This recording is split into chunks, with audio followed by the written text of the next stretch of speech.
Welcome to Cigar City Radio, episode number 2.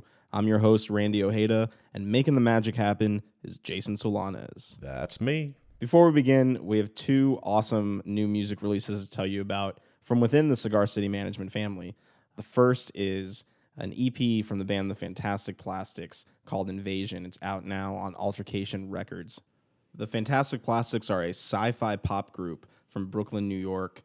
They describe themselves as the future of the future, and that's pretty much what they sound like. It's sort of like the future that never was. It's got a lot of synths, theremin, back and forth vocals, but also hard-hitting, sort of punk rock guitar. It's really cool. And all their lyrics are about, sort of this dystopian future and taking over the world with computers.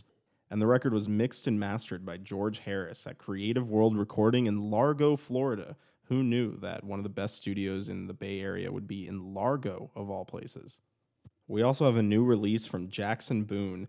Jackson is a singer-songwriter from Portland, Oregon. He put out a new collection of songs aptly titled Lo-Fi Home Recordings. It's an intimate collection mastered specifically for tape, and it's the first ever release for Portland's Rainbow Magnet tapes. That's right, Jason. Cassettes are back. Did you know that? I know it now, yeah, but I'm glad to know it. Actually, it's a beautiful thing. Yeah, I guess we were in Brooklyn when we first realized that, like, hey, cassettes are a thing, and everybody kept telling us this. Yeah, I was a true denier until we saw like cassettes were just sort of moving. Like people are buying cassettes at shows and buying them in stores, and it's cool to see.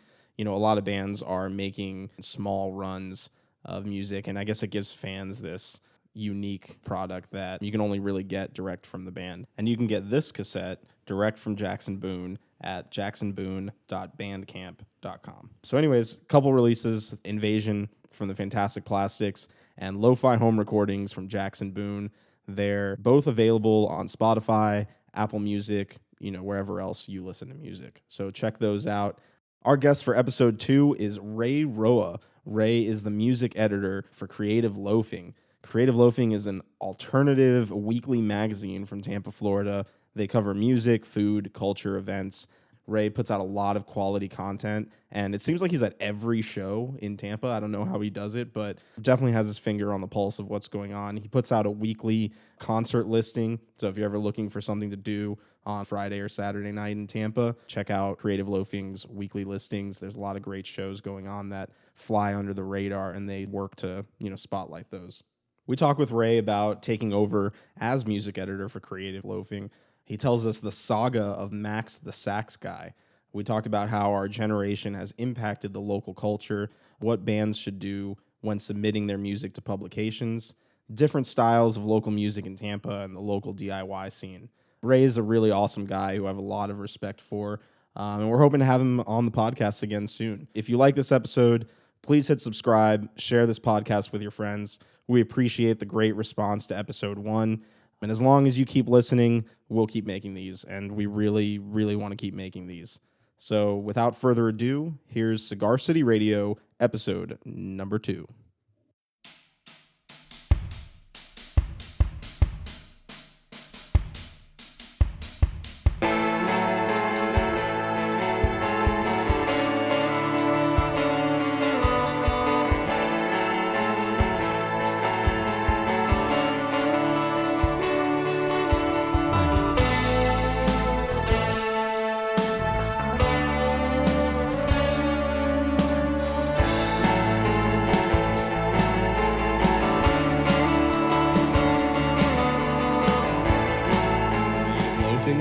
Brand new music editor. Brand Trying new not to music get editor. fired music editor. Oh. So And you took over for Leilani. Leilani, who I was Yeah. contributing to for like 5 years. So And she moved out to Seattle, right? Seattle, yep. Yeah, So- she's just getting settled in. She said the internet just turned on over there. All right. And yeah. So are we gonna? Do you think we'll hear more music writing from her as well? That's the plan. I mean, I don't know how much of Leilani you guys read, but she was totally plugged in and Yeah. super active. So Yeah, and she was doing it for a long time, I think, right? I think she was at the paper for almost like over 10 years. Wow. But you've been in the scene for a while, though. I mean, you were writing for Creative Loafing before becoming the music editor. Yep. And before that, at Suburban Apologist. Yep, at the and- same time I was doing Suburban Apologist. And then were you TBT also? Like, Yep. let's hear the TBT bylines. and the I know- Times came in after Sub App, and I started at Sub App through Joel Cook, who was one of the guys that started Reacts years and years ago. I don't know how long you guys have been in Tampa, but Yeah.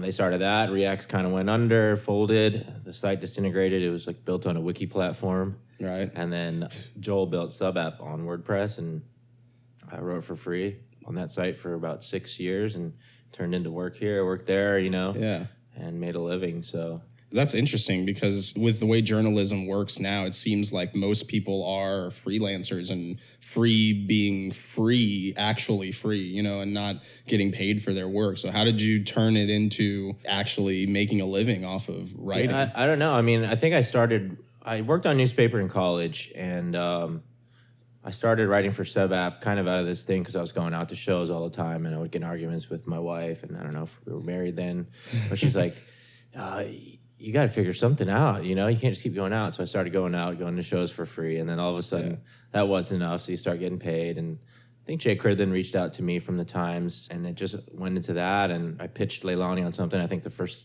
blog I wrote was something about Bob Marley's birthday and tribal style or something like that. And We'll have to dig that one up. yeah, it's pretty old. Sometimes I read the old stuff. I'm like, man, you haven't improved at all. So, but yeah, and then folded into GMF, and I was doing social media at Gasparilla Music Festival, and ended up actually working across the street at McKay Advertising, doing content stuff for them. So Well- all out of this one website. Yeah, that's amazing.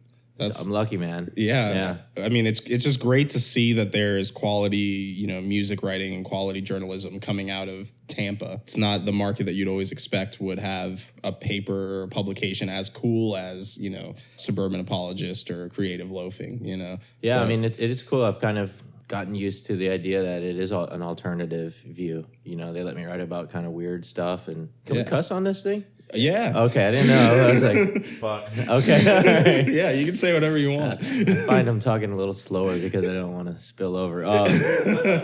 Yeah, I mean, they did let me write about Max, the sax guy who apparently was killed overnight, but What? wasn't. It was all on social media. Somebody got hit in the head outside of 7-Eleven, then somebody started This something on was social here in media. Tampa? Yeah, right there on 7. So Max Pierre, yeah, he plays the saxophone. You see him at the Lightning games or the Rays games. Yeah. But wasn't that a hoax? It was a total hoax. Yeah. Within less than 18 hours, he was confirmed alive again. But it was amazing because all these tributes poured out. And then Creative Loafing was like, yeah, go ahead, write the story. And I'm thinking it's this super niche, thing that only 100 people are going to care about, you know? So it was pretty cool. Well, tell me about that because I don't know anything about this story. I must have missed So this. I went to Colorado, I think it was like a month ago, and I get off the plane and my phone's like, boo, boo, boo, boo, boo, and somebody had tagged me in this thread that said, hey, Ray might know. And I was like, I don't even know what's going on here. And, within 3 hours of getting off the plane, I was driving into the mountains, and then I was unplugged for a week. So I got back and, the dust had kind of settled around it. But apparently, long story short, guy gets assaulted outside of 7-Eleven, is bleeding out. Somebody says that it's Max and says that he got carted off in an ambulance. And then somewhere along the way, it ended up him being dead. Then people are doing shots, in tribute. People are sharing their fondest memories Yeah, of the guy. Snapchat's going I mean, wild. everything, man. I mean, they're having an impromptu tribute at the Hub, apparently. And people are planning his benefit show. Tom DeGeorge from Crowbar. Yeah. He's like, oh, you know how he is. He's an action guy. He's like, I can't believe you guys are still talking about this. Let's do something. He's like, what's his next of kin? This and that. He's just a doer. So he's planning a freaking benefit. And lo and behold, I mean, by the next morning, the guy was confirmed alive. So this was just totally just It was all wild, fabricated. wild Yeah. speculation. Yeah, it was 100% fabrication, and someone actually made a Facebook post, and it got shared a bunch of times. Oh, So wow. word got everywhere. I knew within 45 minutes of Yeah. that shit, and I was amazed. And the next day, I asked a few people, and they're like, "Fuck no, dude! I talked to him this morning." Yeah. People are like, I saw him last night. So after Drake, Wow. I caught up with Max. He's playing the saxophone after the Drake show. Yeah. And I'm like, hey, man, can we talk? And he's like, yes. So we went to the Hub, and talked, and he told me kind of his whole story, and his story is pretty crazy, and I got to write about it in there. And he was sitting on a couch that night watching movies.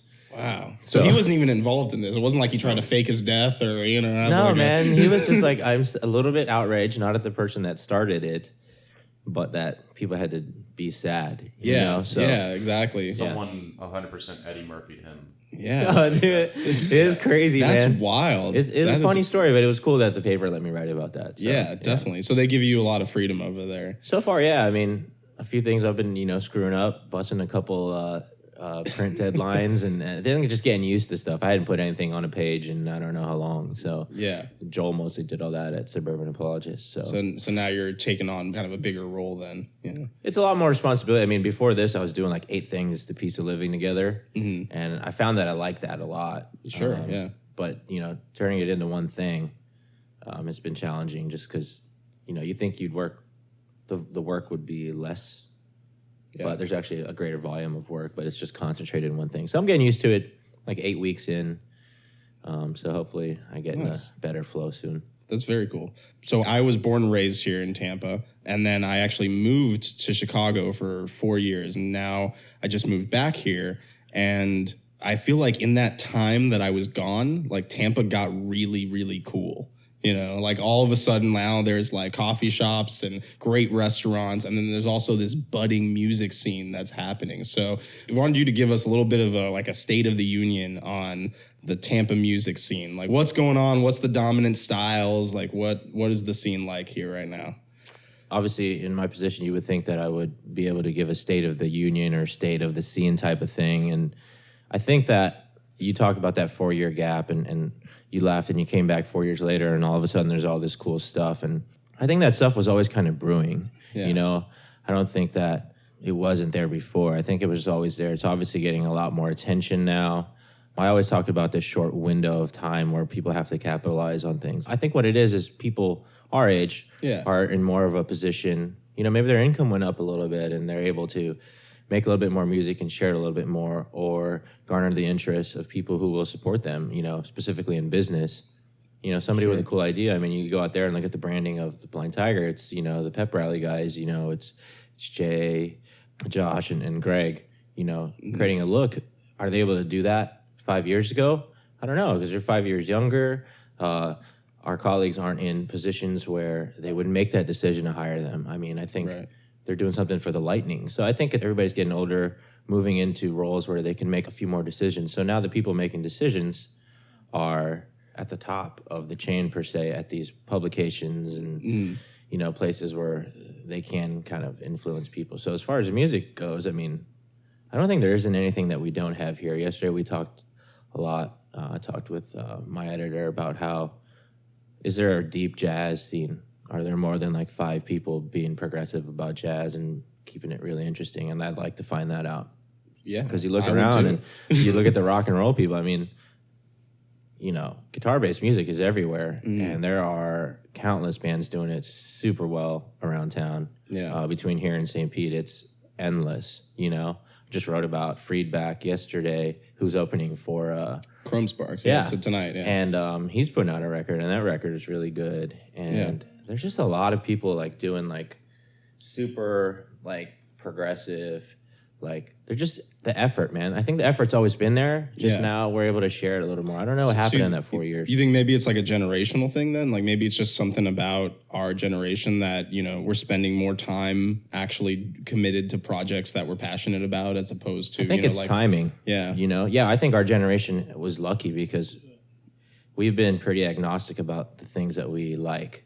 We're not, I only like this kind of music. I only like this, Right. I think It's we're even moving past that, like everything but country phase. Like, people listen to country music now. Like, there's great country music, and I don't think anybody's past any of that.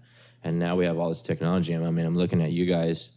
You have a podcast here set up in no time in the back of a coffee shop. So and that's the kind of thing that you can only really do now. Yeah. A lot of this gear didn't exist a couple years ago. No way. And people still would have been doing stuff like this, putting their energy into something. Just now you can share it more, and the platform's there, I guess. Yeah, It's easier to get out there. I mean, the musicians, I think, will always be there making the music, and we're just so lucky right now that they have a vehicle to share that so quickly. Like, a band could post a song on Bandcamp, and I could have it on the internet the second it's up there, and the ability to share that is I think that's why it seems like that. So to answer your question, I don't know if I did, but I think I think it's a little bit of timing, and I think the effort's always been there. There's always been a ton of great bands. It's just a matter of now it's super easy to find them, or at least easier. Yeah. You still have to put the effort in. Well, You sure. know what I mean? Yeah. So say you're in a band and you're trying to get your music out there. What's the first stop? I think the first thing is to make sure that you have a way to put your music online, for one. You know, it's clean. I always kind of talk about, I feel like a dad when I say this. Like yesterday, we're doing music listings. I get to run 3 photos in there. Sometimes it'd be a band I want to run a photo of, but there isn't a photo asset for me. They don't have it anywhere. out there. Yeah. I can't find one, but it should just be a link. You should have things like that ready to go. And I think first and foremost, I always battle with the idea of a critic. Like bands are always like, well, what do you think about this? What do you think about that? And I can tell you what I think about something, but does it really matter what I think about it? Maybe, but at the end of the day, it's your art, right? So I think being honest with the art you make is very important for the artist, but also just have your physical assets ready. Right. You know? Having your press packet ready, or having Right. your- If your we're talking photos. about quote unquote getting your name out there, just Yeah. have like all your photos ready, like the photo credits and just the sound assets, just ready to go. Like, let's say, you know, I want to send a clip to you. You probably want an MP3 in a certain kind of format, at a certain length, maybe, I don't know, the jargon that you guys use, you know, like marks on the audio or whatever. So I don't know. And that's partly on us too, to articulate the things that we need for bands to do. And how many submissions do you guys get a day? Because I mean, we get a ton of submissions as a management company every day. So I can only imagine as a publication too, you probably get 10, 100 Dude, times more. It is crazy, and I do the calendar there too. You know what I mean? Some publications have a calendar editor, and we don't. We kind of split that up between the editors. So there's a lot of that too. Event submission, artist submission. I can't tell you how much. I kind of joke that I get like 1,000 emails a day. Yeah, but you might. But I think I do. Like my Yeah. email client went down the other day and had to switch, and like redoing the filters in the store is crazy. But Yeah, that would be rough. yeah, but you know, I appreciate people that send submissions and then follow up. I mean, you can think you're bugging somebody, and there's a certain kind of language you can use or whatever. You don't want to be Yeah. abusive, Right. but it goes 2 ways. You know, the artist has to keep following up, and me as person on the editorial end has to be honest about whether or not I can cover that now or cover that later, or probably won't cover it until they put out their next song. You know, Sure. So there's a I lot think- of honesty that I think that's a big needs to part of happen. it, is, you know, passing on things. I think a lot of editors, a lot of music writers, and just a lot of people in general they're afraid to pass. You know, they get something that they'll never run or they have no interest in. And instead of being honest and saying, hey, this isn't our thing, they just sort of leave it open. So it's good to know that you're, you know, trying that, I'm sure, to get back to as many people as you can about. Yeah, and it goes 2 ways, because it's like, do you open up the line of communication? Because I try to be open on every end. I mean, it's like messenger, text, everything is out there. You can contact me any way you want. Sure. But I don't have the time to go back and forth on email. Like, Right. you know, and I don't mean it to sound like I don't have the time. Like, I'm very grateful that people reach out, but so it just goes both ways, like you said. I mean, Yeah. just because you pass on something doesn't mean Yeah, it that doesn't it's mean not it's good right. or whatever. Like, a lot of people go see a local band, they're like, oh, they're not good. And I'm like, so what? Like, you know, they could be great in a month. They could be. You know, Yeah. people have these final expectations, like, you know. Yeah. Or, you know, a lot of bands I feel like are a couple of good songs away from having something. You know, I feel like a lot of local bands are sort of experimenting with a sound or a style. They're still finding their musical voice, you know. I think that's what people need to remember. Yeah, I interviewed this kid, Matt Welch, used to run Transitions, and he mentioned something about that space. And he's like, you need spaces like that because they're the kind of places where bands experiment, find their identity, figure out who they are allowed to explore outside of who they think they are. Yeah. So just because you don't like the way something sounds, it doesn't mean, one, it's not quality, or two, that it's not going to be something you love down the road. Sure. So Plus, a band gets instant feedback, you know, from the audience, which they may never have. They maybe have only played in a garage or in their practice space. So to actually have an audience hear it for the first time, that can totally change the direction you go from there. We were in a lot of terrible bands at times, you know, so. yeah. Oh, yeah. I mean, if I started a band today, I would be absolutely terrible. So Right. yeah. Yeah. So is there a style now that's more prevalent in the scene? Like, I know when I was in Chicago, obviously with Chance the Rapper and the drill music movement, and all eyes were on hip hop there. There's a lot of great bands there Right. too, but you know, rap and hip hop is dominated that scene. Right. Is there a specific genre here? I think it's a personal thing. I mean, it's about what you think you care about the most, what you go out to see. Like, like you said, there's rock bands and things like that, and I think it all depends on the person. Like for me, you know, I listen to a lot of rock music. I end up listening to a lot of like kind of scuzzy guitar, like lo-fi stuff. I love hip hop. I still struggle with guys like Yachty and That new Socks internet and rap. Sandals, I think, was over there. Uh-huh. But I love like a good time. So it's like when I see people enjoying something, I go, there might be something that I don't understand there that I need to understand. People want to write off different styles of music. But at the end of the day, man, somebody's having a good time to that music, and somebody's life is being affected by the art that somebody's making. And just because you don't get it, doesn't mean it's not worth it. And it certainly, it doesn't mean you should ignore it. And in fact, it means you should pay attention to it. Now, what is, you know, big here? I mean, I don't know. Like when I write about hip hop, I will tell you I get the most web hits. Really? So if we're looking at it from that point of view, I mean, the kids that are doing hip hop, they share stuff online. They're excited. They hang out with each other. So there's that. So, but I want to test the other markets too. I just wrote about this country singer, Will Erickson, and but then am I adding? You know, am I judging something by the number of web hits that it gets? Like, you know what I mean? Like, true. it goes back and forth. So, you know, because a lot of the hip hop rap guys are much more plugged in on social media. You know, a lot Right. of these bands, like, they don't even really have much of a web presence because there's a huge like songwriter scene, man. Like this guy Steve Connolly is going to be playing Hideaway next week, and you probably know he's like a producer here locally. I think a tree fell through his house a couple years ago, and he got sick.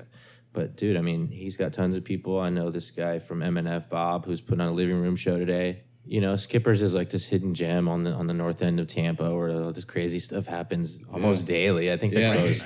Dude, If anybody ever went to USF, they went to Wednesday, reggae nights, and then Uncle John's band. You know, it's like a coming of age thing. Like, I've definitely been barefoot in that place. So there's always just different scenes, and I don't know. That's what's crazy about Tampa. There really is like something for everybody. All you have to do is get off the couch and go participate in it. Go walk into a club or a bar or whatever it is that you're into, and I guarantee you there's something and somebody and a group of people, a community there for you. So to that point, I remember reading an article recently. I wish I had the source on it. Somebody tweet me the source whenever you hear this, but there was an article that somebody had written about how Tampa, because of its demographic makeup, is like the ideal city. Like it's the ideal American city. It has like the perfect mix of different demographics. So for starting something new, like new restaurant concepts or new, you know, ideas, this is a great place to do it because you get sort of feedback from all different walks of life. It's crazy. You know, it's why we love it. It's why we hate it. You know, you're walking around like, I can't believe this guy lives in the city I live in. It's true. It's mixed. It's very diverse, you know, and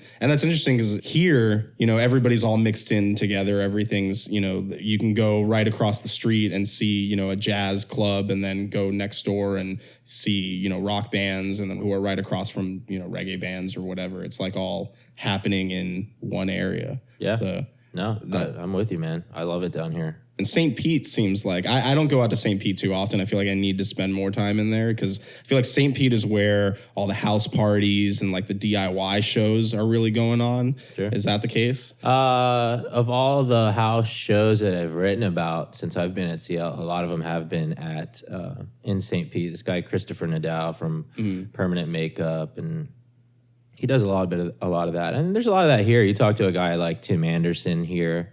They do a lot of like DIY house stuff. There's a lot of stuff always going on at the Bunker. Yeah, sure. You know, I'm not cool enough to get invited to that shit. So I have to figure it out on the internet. You hear about it later, right? Yeah. Like I'll see a picture. And actually, Brian Mahar is really great for that. Brian Mahar is a photographer locally, and he seems to be at everything. And I was going to say that. I feel like he really is at everything. I don't know how he can do that. I would like to look at his record collection. Like, he's just into, like, a really weird stuff, you know? He went to a house party for this band Broom Closet in St. Pete, you know? I think I heard Broom Closet recently. Yeah, they're good, man. Yeah, Avery Moore. She was in a band with her sister called, like, Hunter and Avery. I remember seeing them at Heatwave, and I think Hunter lives out west now or something like that, but Avery's still making music, and that band's really awesome. And Mahar was there, and Mahar's everywhere. I mean, I think he shot Junior Boys on was it Thursday? Thursday, yeah. Yeah. There's obviously a lot of talented musicians here, a lot of great bands coming out, but do you feel like the scene might be too insular in a way? Like, I don't see a lot of bands exploring outside of the Tampa market. You know, I feel like a lot of bands sort of stay here, play a lot of shows here, but they're not touring, they're not getting out there. What do you think about that? Yeah, and I think that goes back to why are you in a band? Like, people just want to make music and explore art and be artists, and that's awesome. And some bands want to get better, and sometimes I'm a big believer in the bands in the van thing. Like, I love the idea that bands will go on tours. Jordan Esker just got out of town and is coming back, I think, next week. I love to see bands play out of town. Yeah. I think part of it's because I wish I could do that, you know, and I just love these kids that are in these bands, and I want to kind of live through them and know they had these experiences. And I mean, I would imagine it's something like you go to another town, you play to one person, maybe the next time you play to 5 people, and then the next time you play to 15, and then who knows. But at the end of the day, you're in a car with somebody you make music with, and you're listening to music, and you're living your life. I mean, as cheesy as it is, man, like, this is it. So, you know, and they're doing it, and I think you grow that way, and I think you learn about whether or not you want to be doing this thing, this band thing. Like, you know what I mean? Like, how long are you going to do this podcast? Like, it's all about, you figure out what your passions are. Yeah, exactly. And you go do them to the most extreme. So is it insular? Sometimes, but I mean, it's all about what you're into. So some people just like to make music here. You know, talk about touring. Talk to Sean Kyle. Sure. That guy's always all over the place, I know producing records and the stuff. Veiny Hands, they're out Dude, from Veiny St. Hands Pete. are I know they're on awesome, tour now. They just played like Shea Stadium, I think, in Brooklyn. I love that name for a venue too. It's a great venue. It's one of the coolest. Is it? Cool. Yeah. And that's the kind of thing I'd love to see more of here. You know, obviously Brooklyn is a totally different type of market, but Shea's like a total, you know, DIY space. You literally just walk up these warehouse steps and it's up there. There's no air conditioning. It's like 1,000 degrees. I think we have that kind of stuff here. The problem is you can't fucking get to it. Like, you know what I mean? Like, when you're in bigger cities like that, take a train, go walk with your friends. Yeah. Dude, if you want to walk to the Venture compound in St. Pete, good luck. Like, you know what I mean? Like, that's kind of dangerous. Yeah. Not that it's dangerous around there, but it's like everything's so spread out. You know, if I want to walk from my house to Ybor, there's a few sketch parts, and I can ride my bike here in less than 10 minutes. You know? So I think that's part of it, man. I mean, Don't you see that as the same problem that Los Angeles has? Because it's so metropolitan, it's so spread out. yeah. But they got way more people.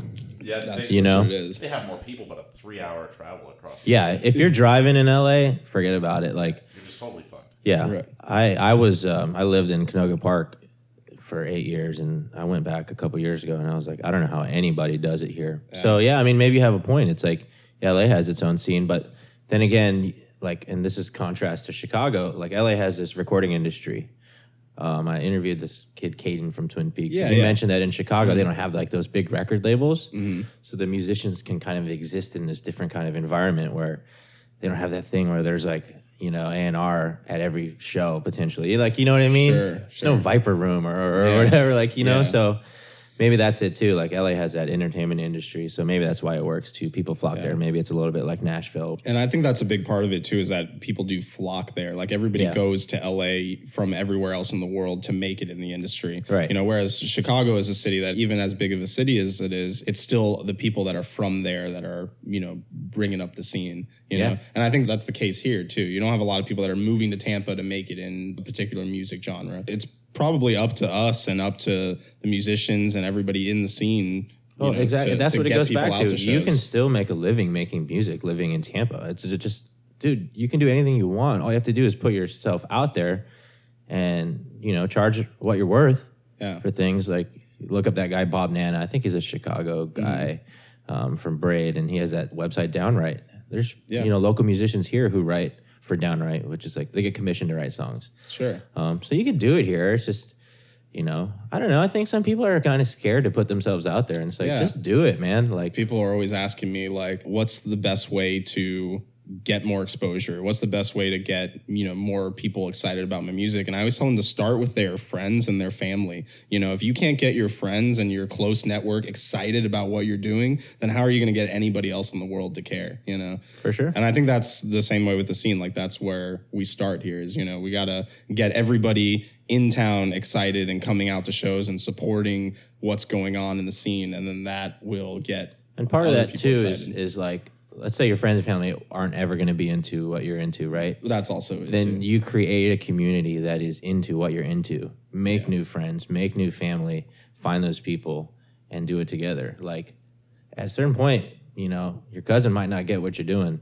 but if they know what you're doing, great. And then you find people that do, and then you kind of build it up around you. Like, don't settle for no, right? Like, just be like, okay, I'm going to make it, and I'm going to do this, and I'm going to go down in a ball of fire, like making it happen. So I think that's another thing that people have to remember. Yeah, there are always people with similar interests. Find them. You have to find them. Yeah. And that's what's great about, you know, social media and the internet now is that you can find those people. It's much easier to go out and find people that are like-minded than it was, you know, years ago. And filter out the flaky ones fast, man. Yeah, So- that's definitely the other thing too. Yeah. So what's next then for Creative Loafing? I mean, me being there for 8 weeks, I don't know if I should talk about what's next for the publication as a whole. Yeah. But I think for me, just to spend a lot of time treating Tampa Bay musicians the way they ought to be treated. Like I used to write for Consequence of Sound, and like a new song would come out. I mean, I remember I wrote about like a Britney Spears Rusco remix or something. Like, I want to treat all the new music coming out from this area across all genres the same way it would be treated at a large national publication, and say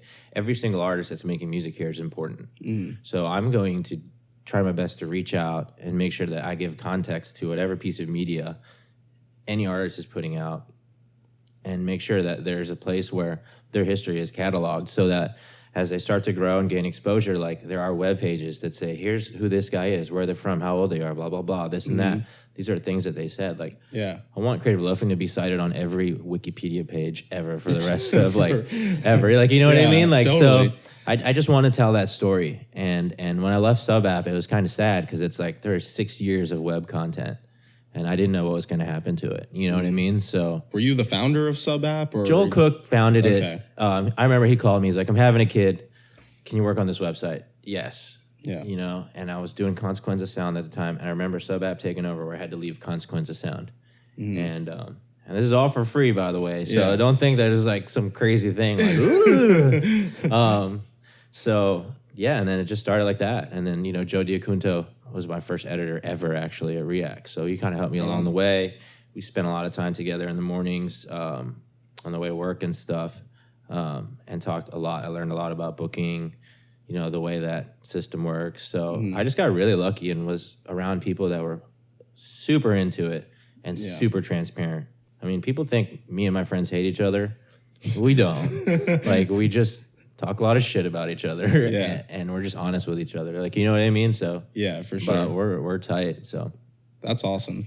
That's really cool. And I do appreciate, you know, when you were talking about treating Tampa musicians the way they should be treated. And I appreciate that you actually put some story behind the stuff that you're posting. I feel like a lot of blogs nowadays, here's the link. throw the embed up. Yeah. Some of them don't even embed it anymore. That's Everything you write should add something, no matter how little it is, to the story that's already been told.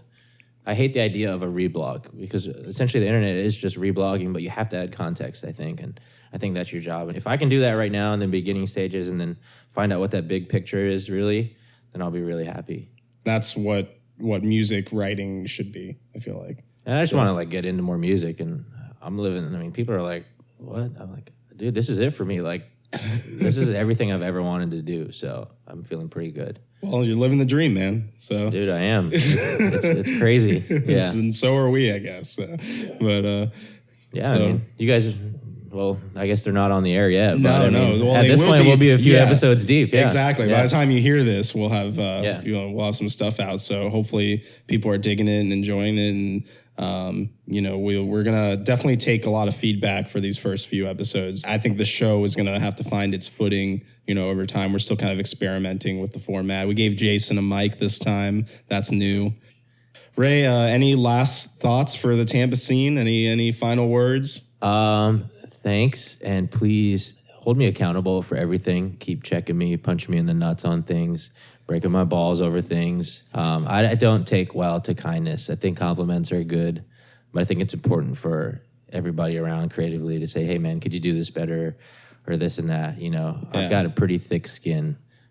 So I think just to make yourself heard, I think is very important. And to be called out on things, I like to be pushed. So Definitely. please do that if anybody's listening. Well, you heard it here first.